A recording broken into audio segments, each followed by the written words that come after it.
Hello. Today I'm going to talk about the birth, the life, and the death of volcanoes. So how are polygenetic central or stratovolcanoes born?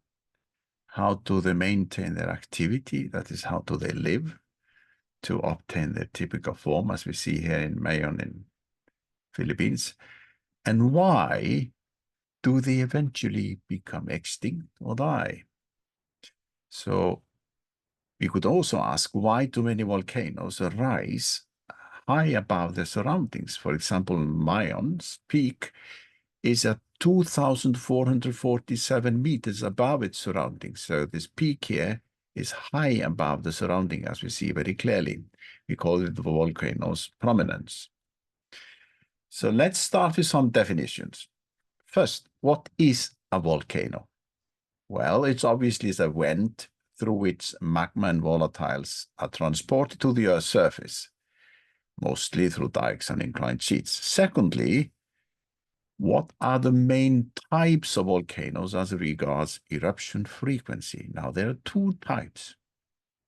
Monogenetic volcanoes, which erupt only once, and are seen here in A, collapsed scoria and spaticone in Iceland, and B, Synthicone in the Reunion in the Indian Ocean.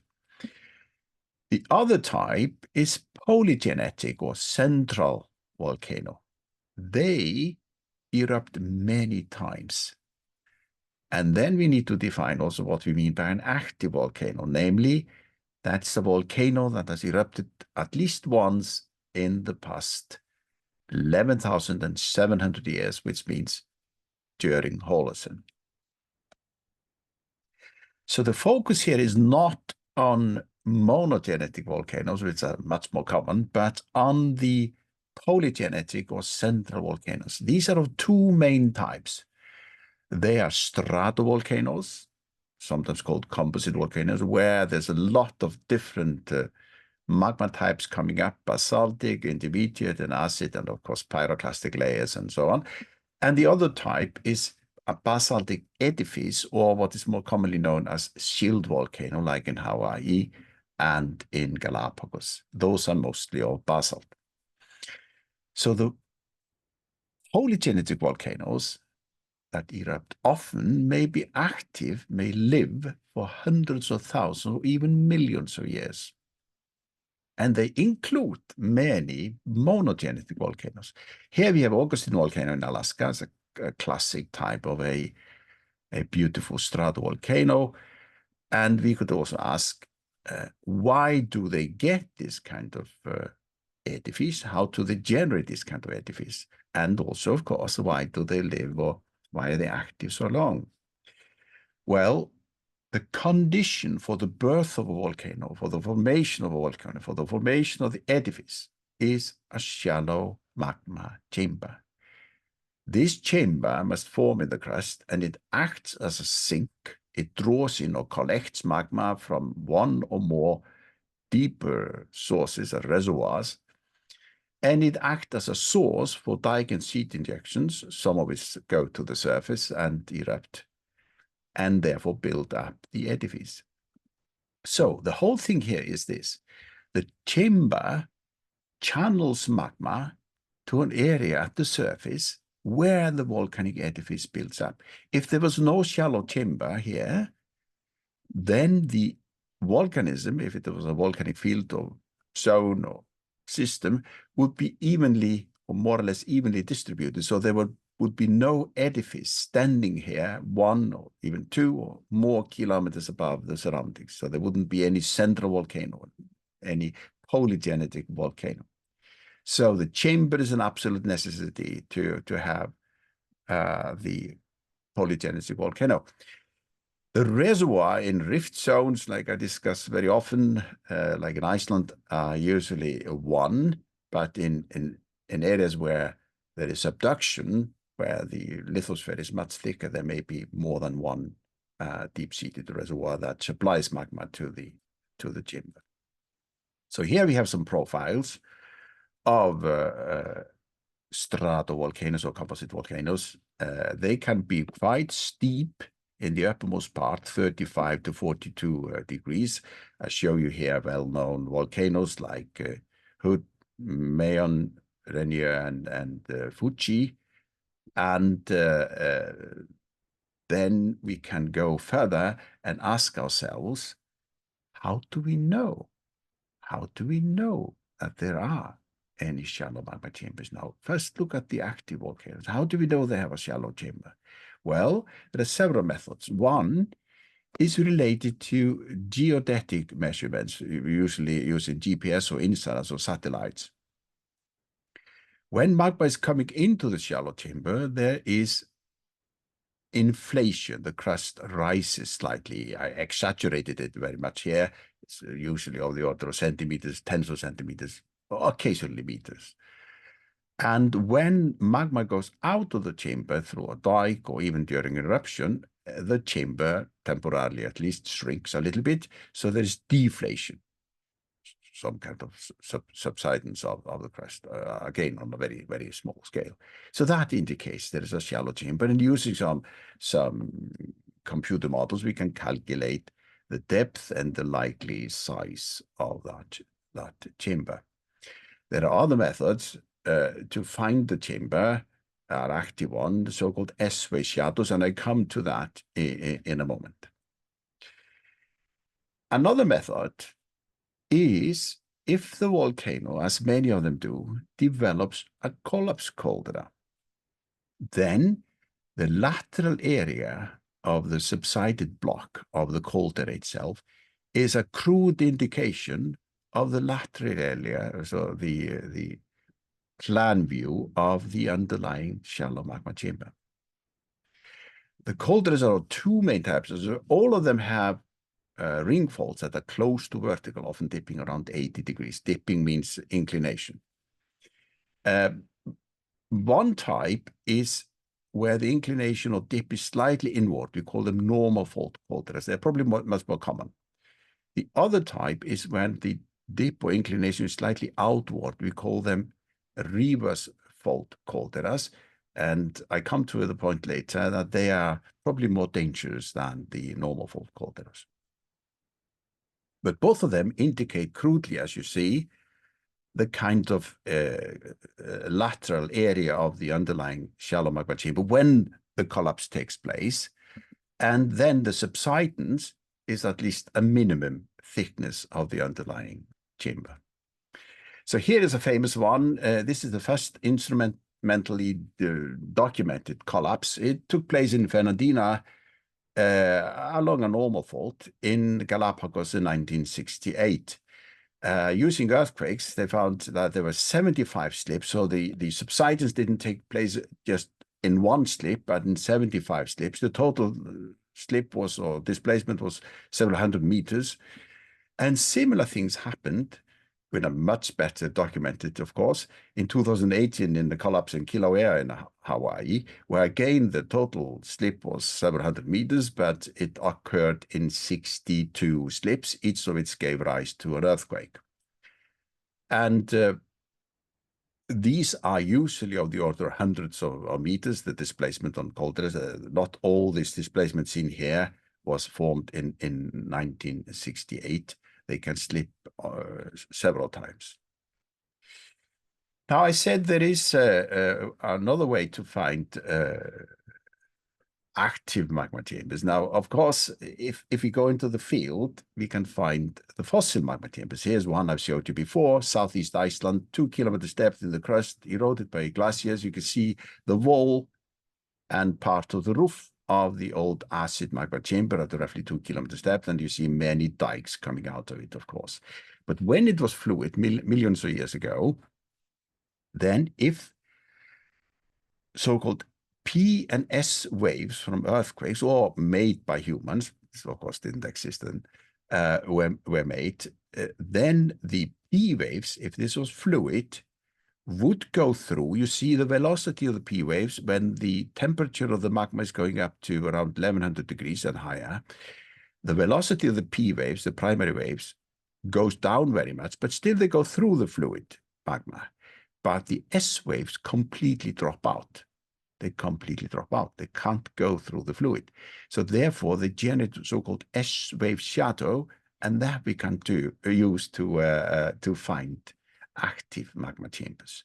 Fossil ones, of course, we see very nicely here, and even better here in Chile, where we see both the roof of the fossil magma chamber and its floor. It's mostly acid, mostly high silica body, around 2 kilometers thick, kind of sill or laccolith, as we call it, as a mushroom shaped slightly, is exposed to 2 to 3 kilometers depth. That was active around 12 million years ago. And as we see on the next slide, there are many dikes and inclined sheets going out of the acid body through the roof. This is the roof here, indicating this was definitely an active magma chamber. Whether or not the dikes and the sheets went to the surface to feed eruptions, we don't know, but based on probability, you would expect some of them to go to the surface and supply magma to eruptions.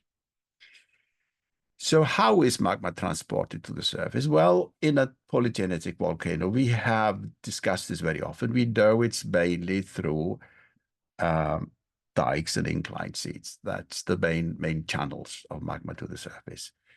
And the dikes are of two types. Those who come straight from deep-seated reservoirs bring primitive, low silica content magma to the surface and form thicker dikes, so-called regional dikes. So these are mostly basaltic regional dikes coming to the surface straight from the deep-seated reservoirs. Then, in addition, the deep-seated reservoir may supply magma to a shallow chamber. That's where the volcano itself forms. And there are also vertical dikes. They are thinner and a slightly more silica content. Some of them, of course, are acid, but the basaltic ones would usually be with a slightly more silica content. That means more evolved magmas. And then we have a lot of inclined sheets. Why do we have this different geometry? Well, because of the local stress field here around the shallow chamber is different from that around the deep-seated reservoir. So I want to show you typical regional dike swarm first. This is from eastern Iceland. Here is Iceland, and the dike swarm is here, many million years old. You can see the regional dike extending out here very nicely. This is from this coast here. So we're around 1,200 meters inside the old volcanic system. So this dike swarm is tens of kilometers long. Dike swarm is an old volcanic system that was active millions of years ago.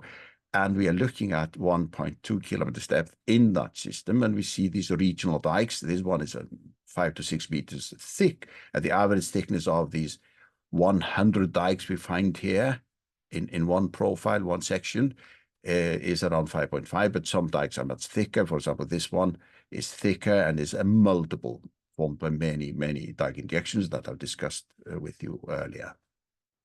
So this volcanic system, this dike swarm, was active for hundreds of thousands of years and injected mainly primitive basaltic dikes, thick ones, vertical ones, and then somewhere along these systems were a central volcano, a polygenetic volcano. And I'll show you one, not here, but a little bit to the south here, still in southeastern Iceland, somewhere here, is called Goat Mountain or Geitafell. Here is a very well exposed extinct central volcano where the top of the magma chamber, a gabbroid pluton, can be seen. So we see only the top. The total thickness is a couple of kilometers, but this one is the top, 700 meters. A sharp contact, and then 80% intrusions, namely mostly inclined sheets. You see the inclination here. The inclined sheets are here. In fact, most of the walls are sheets. 80% of them are sheets. And then some radial dikes, subvertical radial dikes, as well, as we saw in the schematic illustration I showed you earlier. So this was active for hundreds of thousands of years, this magma chamber, and all the time injecting dikes and inclined sheets, some of, or many of which went to the surface, giving rise to eruptions. So this is the common thing for a central volcano or polygenetic volcano. It spends its lifetime mostly in this, and then at the same time builds up an edifice. But from time to time, the edifice may collapse, not very often in comparison with the number of Dike injections and eruptions, but from time to time there are collapses. So, as I said earlier to you, the reason we have this edifice is this channeling effect of the shallow chamber. It channels magma to the surface in eruptions. In addition, many more dikes are injected and inclined sheets are injected into the volcano and do not go to the surface. They change into sills or become arrested altogether, but some go to the surface and build up this edifice here. So this channeling of magma from the shallow chamber to the limited area at the surface is the reason we have the edifice, we have the polygenetic volcano. So they can be active for hundreds of thousands of years or more. So I said earlier that occasionally there are collapses in volcanoes, in both stratovolcanoes and basaltic edifices, and they can be on two types of ring faults. I show only half the ring fault here. So it can be slightly inward inclined, like here, a normal fault, where the friction would normally stop it, so the displacement is not very great, hundreds of meters, of course, easily, but it would stop because you're pushing the block here into a smaller and smaller or narrower and narrower gap, you could say.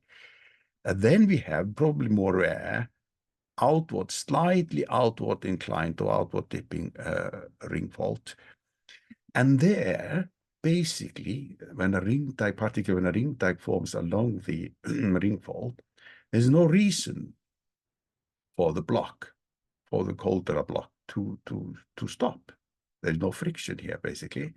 So it may subside all the way to the floor of the chamber and thereby squeeze out most of the magma in the chamber. May, in fact, destroy the chamber, but may squeeze out most of the magma in the chamber and give rise to relatively large, or sometimes very large eruptions from a moderately sized magma chamber because it's squeezing out basically all the magma that is there. So here are the examples. As I say, most eruptions fed by dikes and inclined sheets are small, 0.1 cubic kilometer. Then say once every 1,000 years, one volcano on the Earth erupts 100 cubic kilometers, and once every 50,000 or 100,000 years, one volcano on the Earth, on the superior past, of course, we are talking about, erupts maybe 1,000 cubic kilometers. These are so-called super-volcanic eruptions or supervolcanoes. And many of the big ones, not all, some can be just purely basaltic coming from deep-seated reservoirs, but many of the big ones, particularly if they're explosive, they are related to Caldera collapses. So the largest historical eruption was probably the one in Tambora in Indonesia, shown here, where the subsidence was in fact over 1 kilometer. That gave rise to 160 cubic kilometers of pyroclastic rocks, ash and so on, particles, which calculated as magma is around 50 cubic kilometers, which is very, very large. So this was an 1815 Tambora Caldera collapse. In the time since modern humans came on the planet, then, which is maybe 300,000 years ago, then probably the Toba Caldera eruption 75,000 years ago is the largest one. Here is Toba, again in Indonesia, in Sumatra. That gave rise to 2,800 cubic kilometers, unbelievable amount of eruptive materials that came out. So this long lake here, 80 to 100 kilometers long, and this is around 30 kilometers. This is the elongated caldera there, and there's a rising crest in the center. So that is really gigantic eruptions and could have devastating effects. Now, I hope to talk to you later about collapse calderas in general, because they are extremely important, difficult to understand the conditions for their formation, and I would like to explain them to you as far as possible in a different talk. So why do volcanoes become extinct? Why do they die? Well, we see here most volcanoes are located at plate boundaries. See it here, the famous Ring of Fire in the Pacific, but also on the mid-Atlantic ridge and so on. Some are related to other areas, namely so-called mantle plumes. Those come from the outer core, bring up hot material that becomes molten close to the surface, and then supplies magma to volcanism. Hawaii is a classic example, but Reunion is another one. Yeah, so here's Hawaii, here's Reunion, Afar is another one, and so on and so forth. So if we look first at a simple case, namely Hawaii, the Pacific plate is moving to the northwest here, where the Hawaiian's hotspot. The hotspot is the name we give to the surface expression of a mantle plume. So mantle plumes goes very deep down to the outer core, and the surface expression where the volcanism is taking place, we call it a hotspot. So let's look at Hawaii. So the mantle plume is relatively stationary, not moving very much on the time scale of the volcanoes. The volcanoes and the shallow chambers are being brought to the northwest with the plate. Plate is moving to the northwest. Therefore, gradually, the magma supply to individual volcanoes or islands here becomes cut off. So they gradually die, become extinct, both the volcano, of course, and the magma chamber, and then erosion takes over. And you see they become gradually older. The age increases away from the relatively stationary mantle plume. We see it in more details here. So the oldest islands or the oldest volcanoes are to the northwest of the relatively stationary mantle plume, whose surface expression is what we call a hot spot. So they die out simply when the magma supply is being cut off. We can see it also in Iceland, where we have a divergent plate boundary, or rift zone here. The volcano seen here is extinct, dead. So here we are looking at this area here and into here. The volcano here called Stardalur is extinct, died out, has been eroded, and was here somewhere in the rift zone 1.8 million years ago, and has drifted by 15-20 kilometers due to plate movements in this past 1.8 million years. So let's look at the volcano itself. That's what's left of it. It has been eroded quite much, even in this short period of time, 1.8 billion years, because of the glaciers. So glacial erosion is very rapid. We can see some acid materials here. This is the central volcano, and this has been eroded in a very schematic way, I'll show you here. So there's acid material here inside the central volcano, and of course basaltic. And this thing here, these cliffs here, are the top part, not very much exposed, of a shallow magma chamber.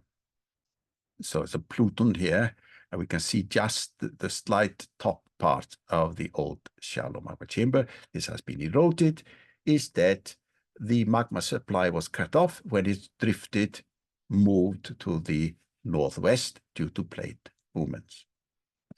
So we can summarize it. So polygenetic volcanoes, so central volcanoes, stratovolcanoes, and shield volcanoes, they can be active for hundreds of thousands of years or even millions of years. They are born when a shallow magma chamber forms in the crust and supplies or channels magma to a limited area on the surface where the edifice builds up. The shallow chamber is supplied with magma from one or more much larger and deeper reservoirs that are relatively stationary. Most eruptions, of course, during the lifetime of a central volcano are comparatively small and fed by dikes and inclined sheets, but many volcanoes from time to time occasionally generate caldera collapses, and most such collapses do not give rise to any eruptions or at least any large eruptions. Some give rise to small eruptions, but occasionally they give rise to large or very large eruptions. And that's one fundamental thing to investigate in volcanology.